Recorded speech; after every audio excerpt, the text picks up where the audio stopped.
lamb leg, had the bone taken out, kind of looks like this. And we want to turn it into something that looks a little bit more like a rectangle we can roll up. So how do you go about that? Well, you look for chunks that you can kind of slice across and fold out and bash out to a flat. So like we can see this piece here, it's quite meaty.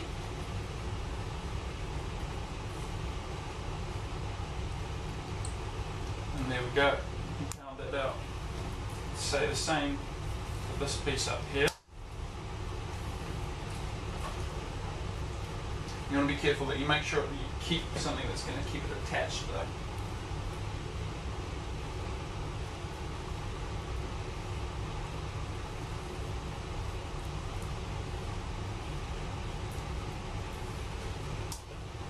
So there we go, it's looking much more like a rectangle already. This is a bit of a thick piece of fat. Take most of that off. Usually I'm a fat freak, or fat is flavour, like every chef will tell you. But lamb, it's got a strong taste, and a lot of people don't like it because of that fatty flavour, so I take a little bit of the fat out of the lamb. But generally I'm going to leave it on the outside because we're roasting this, and we want it to get nice and crispy. Who doesn't like crisp fat?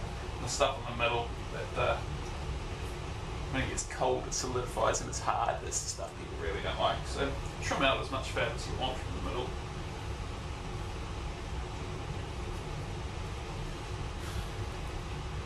Make sure you use a sharp knife.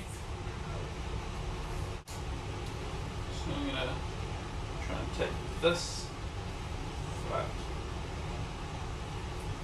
that way too.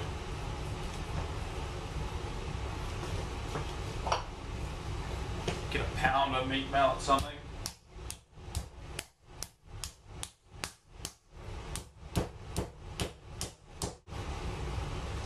The other thing you're going for, rather than just the rectangle, is kind of an even thickness. Be careful when you're removing the fat, because sometimes it sort of holds it all together. Don't want to take out too much of the structural fat, otherwise known as connective tissue. Rectangle for rolling. So let's see how that's going to roll up.